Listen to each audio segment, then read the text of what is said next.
They buried our truth, called us lost, forgotten, divided, but inside every black soul is a code, a memory of greatness, waiting to be awakened. Black Box Wisdom is your call to relearn, reconnect, and rebuild with Africa and the world.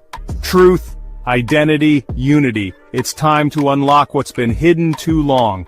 Black Box Wisdom. Relearn, reconnect, rebuild. Subscribe now. What if I told you that a 300-year-old letter still shapes how we see each other today? It still lingers, it still haunts. It whispers in the silence, a constant reminder of wounds that are not allowed the opportunity to heal. For African people, that wound is slavery. But it's more than chains and whips, it's a deeper cut, a poison injected into the soul of a people. That poison is the legacy of the Willie Lynch Letter. Even if the letter itself is a fake, as some will claim, the ideas within it are real. They echo through the centuries, shaping our reality in ways we barely understand. From generation to generation, the psychological trauma lives on. It fuels division, breeds mistrust, and holds us back from achieving true liberation. We feel it in the air we breathe, a weight on our chests. It tells us we are different, lesser than. It whispers that we are enemies, not brothers and sisters. But we are not defined by this wound. We are not prisoners of the past. It's time to break free from the shackles of Willie Lynch's legacy. It's time to heal. The Willie Lynch Letter is a chilling document. Whether it's real or not doesn't matter as much as the ideas it represents. It outlines a horrific plan. A plan to control enslaved Africans not just with chains, but with the manipulation of their minds and spirits. Lynch boasted of his methods. He spoke of turning insecurities into weapons, pitting African people against each other. He described a system designed to create division and distrust, ensuring the power of the enslavers. His words dripped with venom, revealing the depths of white supremacy and its demonic depravity. It was a stark reminder of the evil that fueled slavery, but it also was a blueprint, and we still see its influence everywhere, from the prison system to our education system, even in our everyday interactions. The ghost of Willie Lynch still walks among us, but we have the power to banish that ghost. We can choose to recognize his tactics and refuse to be controlled by them. Lynch's strategy was simple: divide and conquer. He understood that a united people are a powerful people, so he sought to dismantle any sense of unity among the enslaved Africans. He turned them against each other based on age, skin color, intelligence, and strength. He advocated for pitting dark-skinned against light-skinned, men against women, young against old. He planted seeds of doubt and fear, creating a climate of suspicion and resentment. He knew that a divided people could not stand. These tactics didn't disappear with the abolition of slavery. They just evolved and modernized. The language may have changed, but the intent remains the same. We see it in the media's portrayal of African people, in the stereotypes that continue to persist, in the systems that keep us at odds with each other. The legacy of Willie Lynch is a cancer on our soul, eating away at our collective spirit. But we are stronger than this psychological poison. We are the descendants of survivors. We carry within us the resilience of our ancestors. It's time to tap into that strength. The most insidious aspect of Lynch's plan was its focus on destroying the bonds of relationships. He understood the importance of family, of community, of shared history and culture. So he set out to dismantle those bonds, to sever the ties that held African people together. He encouraged distrust between men and women, creating a rift in the very foundation of the family unit. He instilled fear in the hearts of the elders, preventing them from passing down their wisdom and traditions to the younger generation. The consequences of this strategy are felt even today. We see it in the breakdown of the black family unit in the West, in the violence that plagues our communities, in the distrust that exists between us. The pain of separation, of disconnection, echoes through generations. But even in the face of this trauma, the spirit of Ubuntu endures.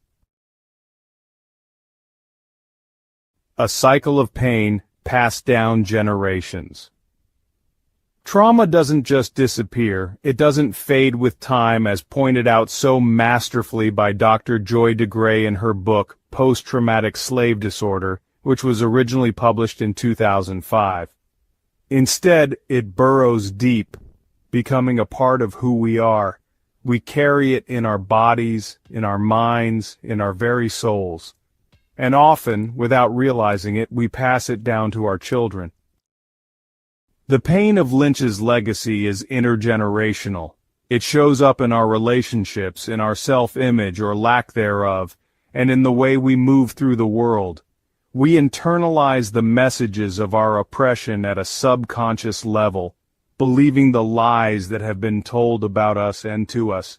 This cycle of pain has gone on for far too long. It's time to break free. It's time to heal. Reclaiming our story, redefining ourselves. Healing begins with knowledge. We must educate ourselves about the true history of our people, both the triumphs and the tragedies. We must understand the systems that were designed to oppress us, to divide us, to keep us in a constant state of struggle. But knowledge alone is not enough. We must also reclaim our narrative. We must reject the labels that have been placed upon us and define ourselves on our own terms. We are not a monolith. We are a tapestry of diverse experiences, cultures, and perspectives. It's time to rewrite the story of African people. It's time to celebrate our resilience, our creativity, our unwavering spirit. It's time to reclaim our power. The power of unity, the strength of Ubuntu. There is a word in the Bantu languages of Southern Africa, Ubuntu. It encompasses the interconnectedness of all humanity, the understanding that we are all part of a greater whole. It is a philosophy of compassion, of empathy, of recognizing the humanity in everyone. Ubuntu is the antithesis of everything Willie Lynch sought to destroy. It is the key to dismantling his legacy of division and distrust. When we embrace Ubuntu, we recognize that an injustice to one is an injustice to all. We understand that our liberation is bound up with the liberation of all oppressed people. We recognize the strength in our diversity, the power in our collective voice. We remember that we are family, and in that unity we find true strength. Breaking the chains, one conversation at a time. The journey to healing is not easy.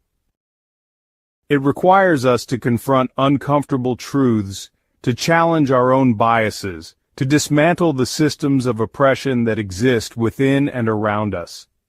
But it is a journey we must take, not just for ourselves, but for the generations that will come after us.